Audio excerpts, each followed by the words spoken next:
Hey, what's up, everyone? It is time for our recruiting report with Otis Kirk. And Otis, we're going to start things off today talking about Chandler Smith, a guy out of Florida, three-star wide receiver. He has narrowed it down to his top 10 schools, and Arkansas is in that.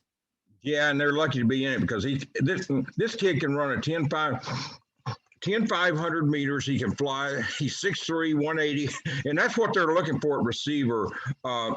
Terry, is receivers that can get separation and stuff. Arkansas, Florida, South Carolina, Auburn, and Tennessee are half of his top 10. That's SEC schools. He's got Florida State, and Michigan and some other schools rounding out the top 10. And one thing about he plays at Orlando Bishop Moore Catholic. He caught 23 passes for 361 yards and four touchdowns as a junior. And one thing about him is kind of unique. He's going to be part of that group that comes in on the June 4th, June 6th weekend for official visits once the NCAA lifts all this stuff. We're assuming they're going to do that on May the 31st. That's the plan. But Miles Rouser from Detroit, who committed to Arkansas, from Belleville, Michigan, committed to Arkansas last week. A safety will be in that group, and then Jerron Willis, a linebacker from Georgia, will be on that first weekend. And I'm sure they'll add to it. But those are all big-time players coming in that first weekend. And I know Sam's anxious to get kids on campus. I bet. Coaches, yeah, I mean, the kids are anxious to get here. They've done the virtual visits, and they've done an outstanding job with the virtual visits, but it's just different being there in person. You can show kids. And they can get a feel for it. It's not a rehearsed situation. I mean, they can get out and see people in the public, and stuff. So it'll be a good situation for these kids. And hopefully that goes through. It looks like it's going to, but, hopefully no setbacks. Mm-hmm. But anyway, Chandler Smith is part of that group, and they'll probably sign 3 receivers in this class, and he's certainly one of them they want to sign. Well, Trey Hawley is a running back, a 4-star recruit for the 2023 class. Got offers from Arkansas, LSU, and a couple more places. Yeah. What do you know about him? Well, Georgia offered this week too, and so he's got 3 SEC offers, 12 offers altogether. He is now the number 47 player in the country with Rivals.com. He had, as a sophomore last year, he's 2023. But as a sophomore, he had 280 carries for 2,710 yards, 44 touchdowns, caught 13 passes for 190 yards and 2 touchdowns, ran back 8 kickoffs for 212 yards, and another touchdown, and brought 1 punt back for a touchdown.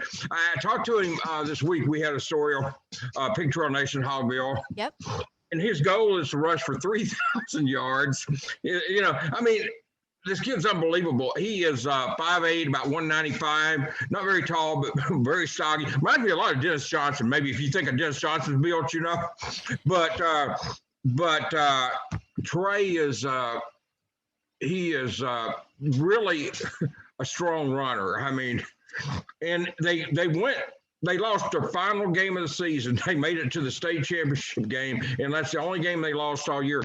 So his goal is to not only get 3,000 yards rushing and all this other stuff, but it's also to get back there and then win the state championship game. And I wouldn't bet against him. By the way, he's from Farmerville, Union Christian High School down there in Louisiana. He grew up a fan of LSU, but now that the recruiting is taking effect, I think he's more open to, and I know he's open to Arkansas, among other schools. Okay. And so, yeah, he told me he's going to visit Arkansas, so they're going to get a visit from him. He's playing some 7-on-7, I should say, not AAU. I'm taking place here. 7-on-7 with some Arkansas kids. He's good friends with James Joyner and other players at Arkansas. So, yeah, I really like this kid. I know he's a sophomore, and he's going to start getting more and more offers. Georgia, like I said, offered this week. Now he's got 3 offers in the SEC. I would suspect most schools in the SEC will have offered him by the time his junior season's over, barring an injury or something like that. Yeah, I mean, if he reaches any of those goals that he set, I'm pretty sure he'll get some more attention. Yeah. Well, just repeats what he did last year, he would get a lot. I mean, that's heck, that's a career for some people. Right. 280 yard carries for 27-10 rushing. That's a career for some people, and a good career. 44 touchdowns. I mean, Al Bundy bragged about scoring 4 touchdowns in one game. And this kid getting 44 in the season. So yeah, It's crazy. Let's move on. We got Tyrus Washington, a 2022 tight end, and he has Arkansas in his top 6. Yeah, and he's from the same school that Willis is from. And Okay. Cody Kennedy's recruiting this kid. He is about 6'4", 230 maybe. They've got Dax Courtney committed, but they would like to sign a couple of tight ends. The numbers are down there at tight ends. They were when this staff came in and they inherited that situation. So they're trying to get him back up. The only way you can get him back up is just recruit, But he's got he's got a lot of offers, but he's narrowed it down to Arkansas, Kansas State, Ole Miss, Cincinnati, South Florida, and Central Florida. So that's his top 6. I like Arkansas's chances here. Yeah. And like I said, there's 3 kids on that team in that 2022 class that Arkansas has offered. They've offered the offensive lineman, they've offered Tyrus, and then of course they've offered the Willis kid, the linebacker. So there's 3 kids, and Koyshawn Sapp did a virtual Zoom visit with Arkansas before on a visit. I don't know if he'll take an official visit, but I'll look for Tyrus too.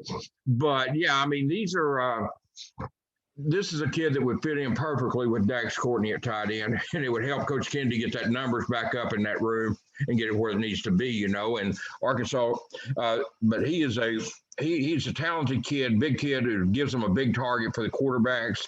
And, I'm sure KJ and Malik, Lucas Coley, and some of those kids would love to throw to a big kid like that. And then Dax is 6'6". So there's some big targets out there at tight end for them. Well, last guy we want to talk about today is Charles Nimrod from Bentonville, wide receiver 2022 class. Got an offer from Arkansas back on March 19th. Yeah, and Illinois offered him I believe the next day. He was on spring break. And, here's a kid that can fly. And once again, he fits what we're talking about, what I talked about with Chandler Smith. Nimrod is another tall receiver who can fly. And that's what Arkansas wants. They want the big targets who can get separation. And that's what Nimrod offers them. He's got Arkansas, Illinois, Washington State, Kansas, and then Arkansas State, Tulsa, Memphis, some other schools. But he's got, about 4 Power 5 offers, but he'll get more. But Nimrod is someone that they had 36 catches for 770 yards and 12 touchdowns. And, he's anxious to get to the summer and start taking visits. And by the way, we had a story on him this week too, if people want to read it, if you missed it. But he wants to make a decision before his senior season. So expect him to take some visits this summer and then make a decision. So we'll see how that plays out. But I think Arkansas has got a legit chance there. They did offer later, but they like him. And one thing that fits there is when Coach Guyton came in, he started recruiting him immediately, is what Charles told me, that Coach Guyton started recruiting him immediately. And, so getting offered later really doesn't affect him that much, in the sense that the receivers coach wasn't here to recruit him, before, and now he is. So yeah, I think that'll be fine. I think that'll all get washed out. But it'll be interesting to see where this kid goes, because he can play. And I think they'll sign about 3 receivers. He and Chandler Smith would be 2 good ones to get, and then maybe the third one would be the kid from Clarendon or something, who's committed to Florida State right now. But I know Arkansas is still recruiting him. Quincy McAdoo, they're still recruiting him hard. And I know you mentioned having a web article on Charles, but I think you've got an article on all 4 of these guys up on our website. So if anyone wants to go check those out, just head to Hogville or our other websites as well, and our social media. I'm sure it's over on your Twitter, Otis. Yeah, and it is, and you can see, and not just the articles, but you can see more in depth about, and you can watch the video. I put a highlight video in each one of their stories, or and sometimes more than one, where you can get an idea and see for yourself. Everybody can look at the kids and say, hey, I like this or I like that, because everybody sees different things in prospects. That's why one school will offer a kid and another one doesn't, because not everybody sees the same thing when they watch film. So that's why I like to put video in there and let people watch it there. And that way they can, kind of form their own opinion. And they they can look at what I'm saying and compare it to what they're seeing there. Good to see those guys in action. But Yeah. that's going to do it for our recruiting report. Otis Kirk, as always, thanks so much for your time. Well, thanks for having me on here. I appreciate you.